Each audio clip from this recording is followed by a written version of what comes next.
Real quick, guys, that if you like the videos, remember to hit the like button. It really does help engagement, and it helps our videos get viewed so we can keep making things like the 911 Death Cart. Anyways, enjoy the video.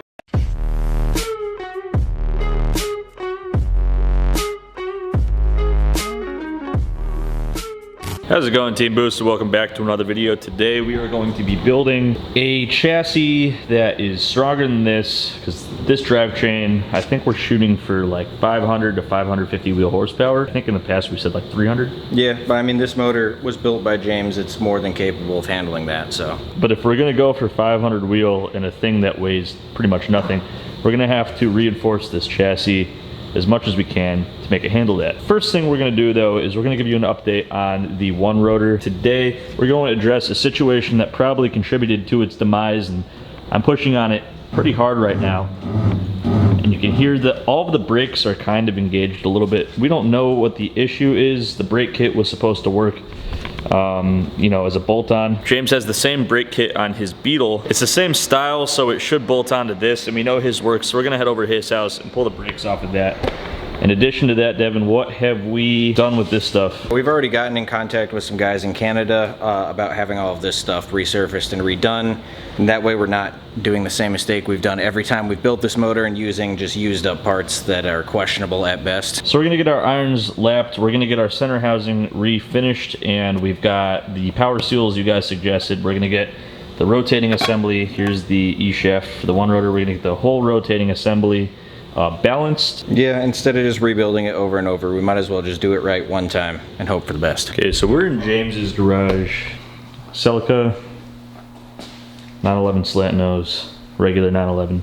But we're here for the brakes off the Beetle. I mean, we could probably just take the entire trailing arm out. Okay, so we're pretty dumb and we don't have wheel locks, so we're taking the whole thing off. The full Monty.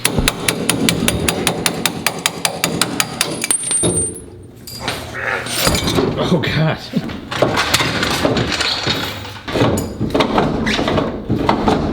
It's coming.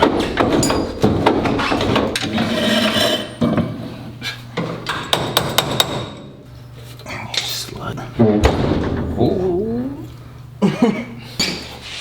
You're not picking it up again, Devin?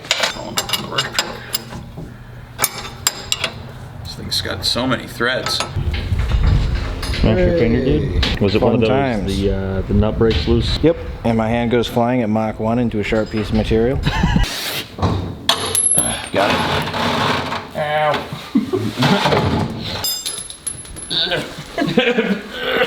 These aren't light wheels, dude.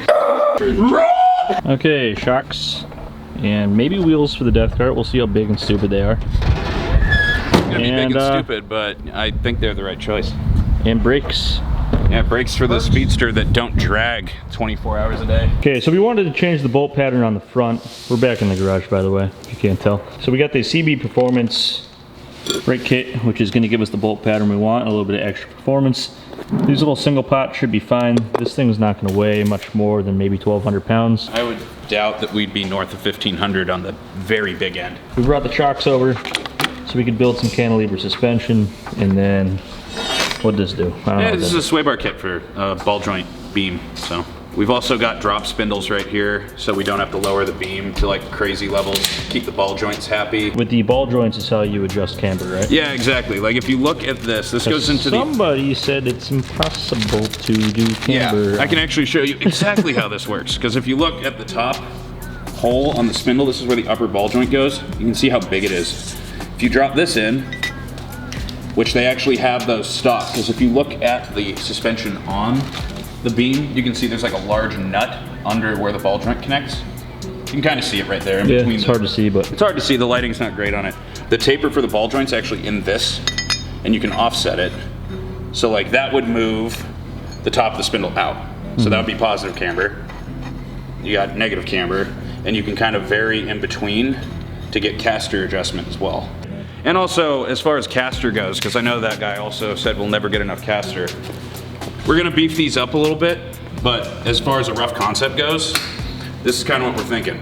These things, we can shorten these after we loosen these bolts and basically cam the entire beam forward and back to adjust the caster angle that way as well. Some kind of crazy double A-arm setup. It's not going to be doing anything. This will probably be floating in the air on corner exit most of the time with...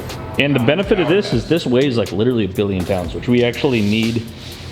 Suspension that's this old and beefy is going to weigh the front down, so. Yeah.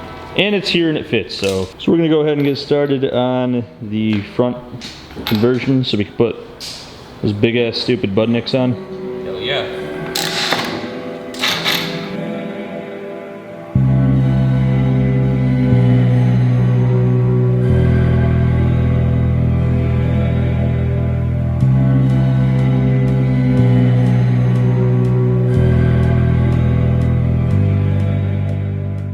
Drop spindles going on, achieving even more hot boy. We've dialed in the ball joints for maximum camber too. These ball joints are the old ones.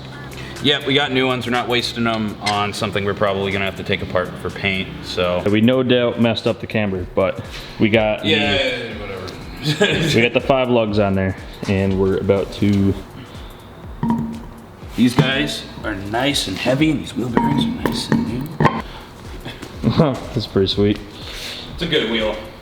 It'll look good when all of them are on it. That's a good offset too. Well, we can make some cool Our too. angle of approach on shit right now is super good. We can climb like any mountain with this. Oh, true. We could just put it up against walls and just. Oh, and the front end's not gonna weigh anything, so we could totally crawl over. Yeah, shit we with could this. put this thing vertical against a wall with its own power. So Sam's gonna tackle the thing that Devin drew up, which is the trans mount. We are second looking at this and wondering if it's gonna be even worth it to remove the drivetrain at this point. It'll be nice to know what we're working around when we're doing that, so we might just leave it in. We'll see. The first of many tubes. Yeah, the first of many coping incidences. Well, which Sam will be back I'm after. recruiting Sam for, yeah, because I know I'm gonna fuck that up.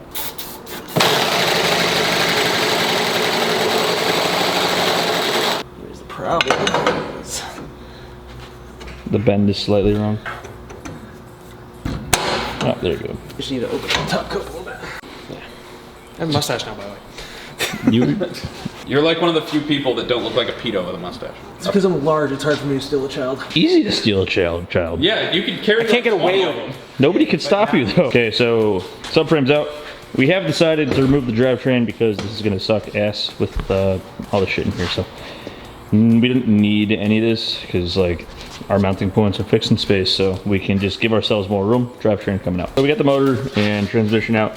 We can tell that the serviceability on this is gonna be real nice actually, and we're gonna put this back in just to help triangulate everything, and it's not as in the way as the drivetrain was. So James, what are we doing with these mess ups? We're gonna be making a cool little bumper thing for the front. We're making a straight up stinger. Yeah, we're making like an off-road stinger bumper thing. Yeah, there we go. That's the touch. That's the energy we need to come with. Boom. I'm gonna bring up that I would like to be able to see over this when I'm driving. Since I'm the fucking crash test dummy in all of our cars. This could be our light bar though. We could put little square LEDs on either side. Yeah, we can. I'm down to do that. I Well- think that looks pretty good. Put little blinkers on it too. Yeah, we could put all of our front like turn signal hardware and stuff all on it.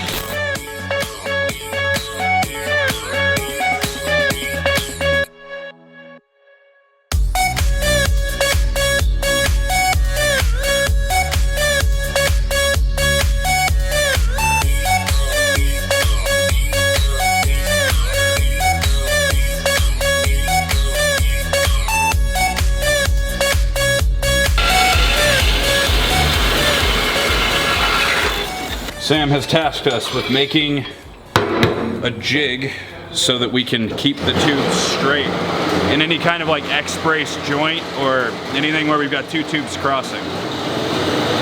It's got a handle. Whoa, for holding. The first structural pieces, excuse me, I'm eating pizza, is this nice X brace in the back. So make it a solid piece here, but this one's gonna get cut. Anyways, this one's gonna get cut, and it's gonna get coped to this one. We're gonna have a nice structural X brace in the back here. You guys are about to see the genius that is our tube holder 5000. Our tube tooler. Tube tuber. Give it the clamps. Yeah, hit it. One more.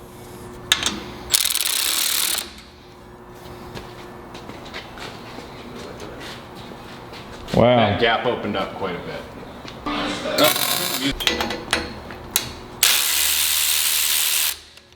We're gonna have to take those all the way out.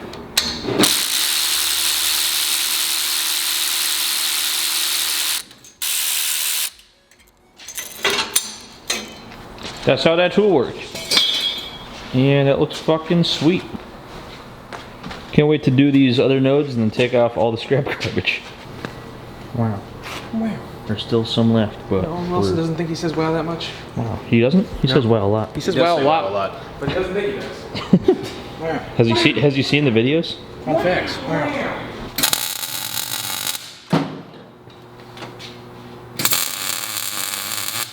So we're measuring across because to get the basic structure of the rear, we have yet to, so right now what's bracing the body horizontally is this piece of scrap tubing. So we were gonna remove everything, but we're not comfortable doing that until we brace the body horizontally. So we're gonna make one more major tube, and that's gonna tie up the rear end structure, and then everything else is just extra gusseting to support, you know, the stuff. Oh yeah, because it's not going to handle a lot of load with like these guys floating out here in space and stuff. And Yeah. we've still got these front guys that need tubes going to them. We're not done, but we'll be done enough to be able to set it down as a bare chassis on some wheels so we can actually look at how cool it looks.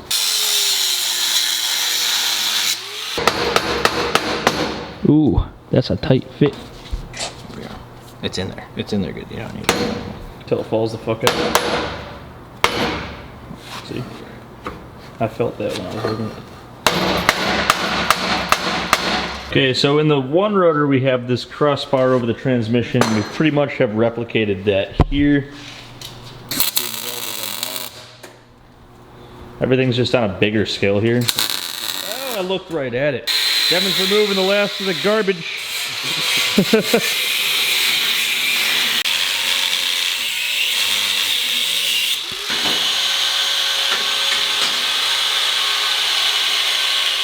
So it's pretty late, and we got the subframe suspension component thing, rear subframe sorted, put some wheels on it.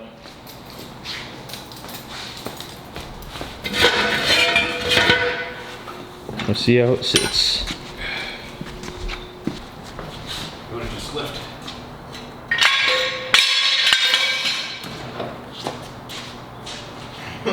Yeah, this looks so good.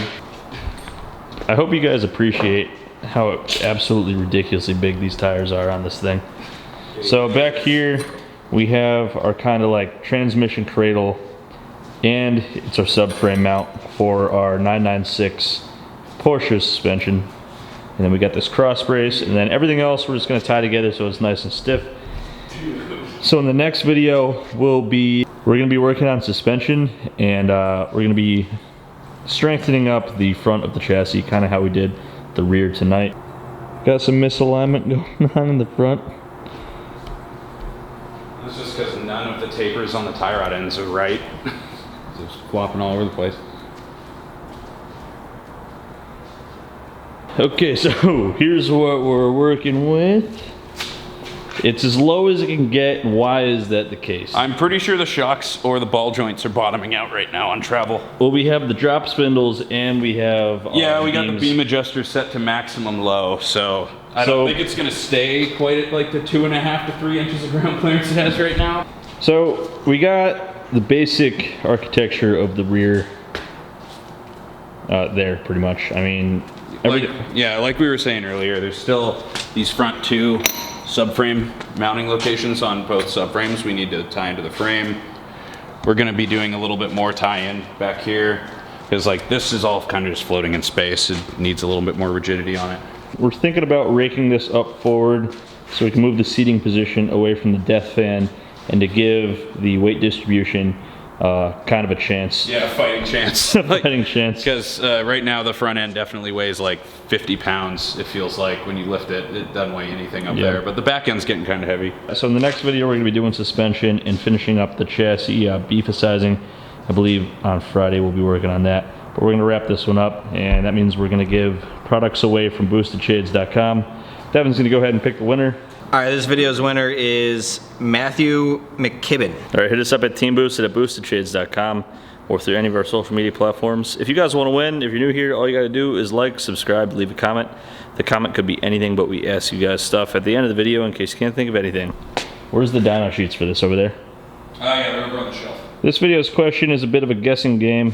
James's new engine for his Corvette has arrived for track season. We're going to be hopefully being able to drive the Speedster this year on the track. That's a big if, but the Datsun definitely and the Corvette definitely. And he's got a new motor for it, and we got the dyno sheet right over there. And real quick, what are some specs to give people an idea? It is a 8.5-to-1 compression 383 with all forged internals, so it's a pretty chooched up 350. All right, leave your, it's not gonna be wheel horsepower, but just engine horsepower guess in the comments. You're eligible to win stuff from BoostedSheds.com. Yeah, as always, guys, thanks for watching. We'll see you next time.